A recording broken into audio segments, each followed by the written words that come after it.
Good morning guys and welcome to our day 28 journey. আজকে ছাদে আসলাম একটু লেট করে, কেননা উঠছে অলমোস্ট 8:30টার দিকে, বাট ঘরে একটু কাজ বাজ ছিল, এজন্য আসতে একটু লেট হলো। নর্মাল টাইমে আমি আমার সকালের যে কাজগুলো থাকে সেগুলো আগে করে তারপরে পরিবারের কাজগুলো করি। বাট আজকে পরিবারের কাজের চাপে আটকে গেছি, এর জন্য নিজের কাজটা এখনো করা হয়নি। আজকে সারাদিন কারেন্ট থাকবে না, এখন কারেন্ট যাবে আর আসবে তোমার বিকাল 5টার সময়। মানে কি যে কাজ বাজ করে লাইনের লোকজন, কারেন্ট লাইনের, এরাই জানে ভাই। ঠিক আছে, মাঝে মাঝে এরকম হয়েই থাকে। অবশ্যই এটা আমি গতকাল রাতেই শুনছিলাম, এর জন্য আজকের কিছু কাজ কালকের আমি করে রাখছি। আর কথা ছিল 9টা থেকে কারেন্ট যাবে আর আসবে 5টার দিকে, বাট কারেন্ট এখন আবার আসছে। এখন কি মনে করে আসছে এটা তো আমি জানি না, সামনে হয়তো 10টা 10:30টার দিকে আবার যাইতে পারে। আজকে আমি প্ল্যান করছিলাম যে একটা রিলস শ্যুটের কাজ করব, মানে রিলস মেক করব, বাট এটা মনে হয় আজকে আর হবে না, কারণ কারেন্ট থাকবে না, তো লাইটও থাকবে না। লাইট না থাকলে তো আমি রিলস শ্যুট করতে পারবো না। আরেকটা কাজ করা যাইতে পারে, সেটা হচ্ছে আউটডোরে রিলস শ্যুট করা, বাট আউটডোরে আসলে সেরকম সেট আপ মেট আপ আমি দিয়ে আসলে পারবো না। আর তাছাড়া আশপাশে প্রচুর পরিমাণে নয়েজ।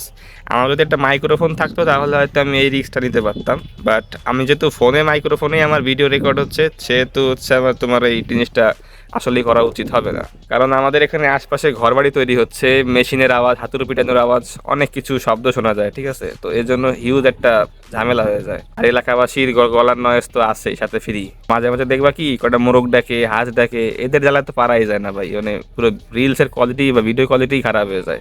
এজন্য আমি চাচ্ছি না যে আউটডোরে শ্যুট করতে। ইয়েস, তো কাজ বাজে তো ক্ষয়ক্ষতি হবেই আমার আজকের দিনটায়। এখন যা আছে ভাই কপালে, কি করবা, এটা তো মেনে নিতেই হবে তোমাকে। তো আমি চেষ্টা করব যে আজকের দিনে অফলাইনে যত সব কাজবাজগুলো করা সম্ভব, যেগুলো আমি এতদিন অনলাইনে কাজবাজের জন্য করতে পারিনি, সেই জিনিসগুলো আজকের আমি দেখি খুঁজে খুঁজে একটা শেষ করার ট্রাই করব। গ্যাস, তো আমি এখন লাঞ্চ টাঞ্চ করে ঘরে আসছি, এখন একটু রেস্ট নিব। কারেন্টবিহীন লম্বা একটা সময় পার করলাম, এখন অলমোস্ট তোমার 3টারও বেশি বেজে গেছে। আর হয়তো 2 ঘন্টা পরেই কারেন্ট চলে আসবে। তো আসো তোমাদেরকে আমি কারেন্ট না থাকার রিজনটা আসলে দেখাই, কি এর জন্য কারেন্ট নাই। আশা করি তোমরা দেখতে পারতেছো, এই দেখো খাম্বার কি অবস্থা। এই যে তার মার কিন্তু সব ঝুলে আছে। ঠিক আছে, ক্লিয়ার দেখা যাচ্ছে কিনা আমি শিওর না। এই দেখো তার মার সব চিকুন চিকুন সব ঝুলে আছে। আর ওই দেখো ওইখানে কিন্তু তোমার ওই যে একটা গাড়িতে তার ভরা, ঠিক আছে, লোড দেওয়া। এটি কি কাজ বাজ করতেছে আমি এখনো শিওর না। তো ইয়াপ, এই হলো তোমার সিনারিও। ঠিক আছে, এই রাস্তার ওই মাথা থেকে এই রাস্তার একদম এই মাথা পর্যন্ত তোমার কাজ চলতেছে। আশা করি তোমরা বুঝতে পারছো যে কেন কারেন্ট নাই এত লম্বা সময় ধরে। আর আমি জানি না যে এই কাজটা করার ফলে কি চেঞ্জ হবে, কি উন্নতি হবে। ঠিক আছে, এখন দেখা যাক সামনে কি হয়। একটা কথা মানতে হবে যে আজকের কাজ বাজে কিন্তু আমার অনেক ক্ষতি হয়ে গেছে, যেহেতু করতে পারি নাই। কালকে অবশ্য কিছু কাজ করে রাখতে পারছিলাম রাত্রে, বাট সব তো আর করা পসিবল হয় নাই। তো ইয়েস, আজকের দিনটা একটু ওয়েস্ট হয়ে গেল। ওকে, তো আমি আর কি করবো, যেহেতু কাজ বাজ নাই, তাহলে কাজ করি, একটু ঘুমাই, শরীরের জন্য ভালো। কারণ ভাই আমার রাত্রে ঘুম হয় না, বুঝছো, কাজ বাজ করে করে ঘুমাই। রাতে ভালো করে ঘুমাইতেও পারি না, সকালে আবার তাড়াতাড়ি উঠার লাগে। তো আমি এখন যাবো একটু ঘুমাইতে, রেস্ট নিব। তোমাদের সাথে দেখা হচ্ছে সন্ধ্যার সময়। Good evening guys. এখন ইশার আজান দিয়ে দিছে অলরেডি, ইভিনিং এর শেষ পর্যায়ে বলতে গেলে। আর আমি এখন ভিডিও শুট করতেছি। তো তোমরা তো আজকে দেখলাই যে দিনটা পুরো আসলে ওয়েস্টই গেল বলা যায় এক প্রকার। আজ খালি ঘুরছি ফিরছি, আর রয়্যালে যত সব ফিজিক্যাল কাজ বাজগুলো আছে আমাদের বিজনেসের, সেগুলো আমরা দেখাশোনা করছি। অনলাইনের কাজ বাজ আজকে হয় না একদম বললেই চলে। তো তোমাদেরকে তো আজকে আমি দেখাইলাম যে আমাদের এখানে খাম্বার কাজ করতেছে, তারের কাজ করতেছে বলেই আজকেরা পুরোটা দিন লাইন একেবারে অফ। তো এইসব কাজ করার কারণটা কি আমি তোমাদেরকে একটু ক্লিয়ার করি। আমরা যেখানে আসলে থাকি, যেই এলাকাটায় আমরা মানে বসবাস করি, সেখানে আমাদের যে বিশেষ করে যে এই যে রোডটা তোমরা তো দেখছো, আমাদের রোডটা এইখানে যখন গরমকাল আসে, কারেন্টের একটা সাপ্লাইয়ের হিউজ একটা চাপ পড়ে। ইভেন আমি এরকমও বহুত দেখছি, অতিরিক্ত গরমে যখন সবার ফ্যান ট্যান এইসব চলে, মানে একটা হিউজ প্রেশার যখন পড়ে, তখন আমাদের খাম্বায় যে ফিউজ মিউজ এসব যখন থাকে, ওইগুলো জ্বলে নষ্ট হয়ে যায়।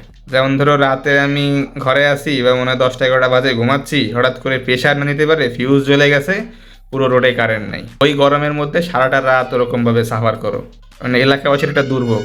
তারপরে তোমার বিদ্যুতের লোক আসবে সেই কোন সকাল 10টা 11টার সময়, সেই সময় এসে উনি ঠিক করবে।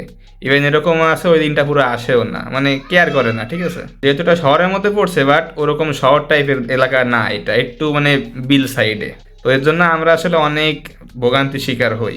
আবার তোমরা যদি একটু খেয়াল করো তাহলে দেখবা আমাদের এই রাস্তাটা কিন্তু ইটের রাস্তা, বাট আমাদের রাস্তা বাদে আশপাশে যতগুলো রাস্তা আছে, গলি আছে, প্রত্যেকটা তোমার একেবারে সুন্দর করে ঢালাই করে দেওয়া। আমরা আসলে ভাই অনেক কিছু থেকেই বঞ্চিত হয়েছি। তো আজকের আমি যারা কাজ করছিল তাদের কাছ থেকে আসলে ব্যাপারটা জানতে পারলাম যে ওখানে আরো তার আরো অ্যাড করা হচ্ছে, ঠিক আছে, তার যা আছে আরো ঢোকানো হচ্ছে, এতে আরো মনে করো আমাদের এই সমস্যাটা একটু দূর হবে। আর আমি আরেকটা কথা জানতে পারলাম যে নির্বাচনের পরে, সামনে তো বেশি দিন তো নির্বাচনের নাই, নির্বাচন শেষ হলে তারপরে হয়তো ট্রান্সমিটার দেওয়া হতে পারে আমাদের এইখানে, যেটা এলাকাবাসী সকলের জন্য খুবই একটা আনন্দের সংবাদ। ইউজুয়ালি কিন্তু আমাদের এখানে নর্মালি যখন গরম হিউজ পড়ে ভোল্টেজ খুব কম থাকে, এই যে ফ্যান একেবারে মনে করো যে ঘুরেই না বললে চলে, কোনো রকম খালি ঘুরে কোনো রকম, ঠিক আছে, বাতাস লাগে হালকা হালকা, যেটা গরমের জন্য ইনাফ না।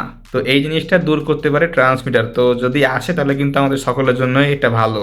তো ইনশাল্লাহ দেখি যা হয় যেন ভালোর জন্যই হয়। তো আশা করি তোমরা বুঝতে পারছো যে আজকে কারেন্ট যাওয়ার রিজনটা আসলে কি। যদি আমার এতে একটা দিন ওয়েস্টও যায় তাও যেন লং টার্মে যেন আমাদের যে সাফার না করতে হয়। আর গাইজ আমি আরেকটা ব্যাপার ভাবতেছিলাম যে সামনে তো গরম, কারেন্ট তো যাবে মাস্ট, এটা তো বাংলাদেশ, তো তোমরা সবাই জানো। ইভেন আমি খবর শুনছি ঢাকাও কারেন্ট যাচ্ছে। আমার তো অনলাইনে কাজ বাজ করতে হয় প্রচুর পরিমাণে, আমার তো বেশিরভাগ কাজই সব অনলাইনে। তো আমি ভাবতেছি আমার যে ওয়াইফাইটা আছে এর জন্য একটা ইউপিএস কিনবো। ইউপিএস আইপিএস কি যেন বলে, আমার একটা মনে নাই, বাট আমার কাজিন ওই জিনিসটা ইউজ করে, তো আমি ইউটার মাধ্যমে পরিচিতি পাইছি যে এরকম কিছু আসলে এক্সিস্ট করে ওয়াইফাইয়ের জন্য। মাথায় আবার হঠাৎ করে আমার খিললো, আজকের ব্যাপারটা ঢুকছে, কারণ কাজ একটা করা শুরু করলাম, হঠাৎ করে কারেন্ট চলে গেল, ওয়াইফাইটাও নাই, কি করব। তো চাচ্ছিলাম যে ওই জিনিসটা নিয়ে ওয়াইফাই সাথে অ্যাডজাস্ট করে অ্যাটলিস্ট কারেন্ট গেলেও যেন আমার কাজটা যেন বন্ধ না থাকে। আর আমি যত জানতে পারলাম ওটার ব্যাকআপও খুব ভালো, 8 ঘন্টা না 9 ঘন্টা ব্যাকআপ দেয়। এটা যদি নিতে পারি ভালো একটা ইনভেস্টমেন্ট হবে আমার জন্য। দেখা যাক, আব্বুকে বলে একটু কনভিন্স করতে হবে, কারণ আমার তো নিজের টাকা পয়সা ওরকম নাই, নাহলে তো আমি নিজেই কিনে নিতাম নগদে, কোনো ব্যাপার ছিল না আমার জন্য। আজকে তো রিলস মিল শ্যুট করতে পারলাম না, যেহেতু প্ল্যান ছিল তো হলো না। ইনশাল্লাহ দেখা যাক কালকে আগামীকাল কিছু হইতে পারে কিনা, আমি শিওর বলতেছি না, বাট ইনশাল্লাহ আমি ট্রাই করবো। তো ওকে, সবাই ভালো থাকো, সুস্থ থাকো, তোমাদের সাথে দেখা হচ্ছে আমার আগামীকাল। ওকে, আল্লাহ হাফেজ।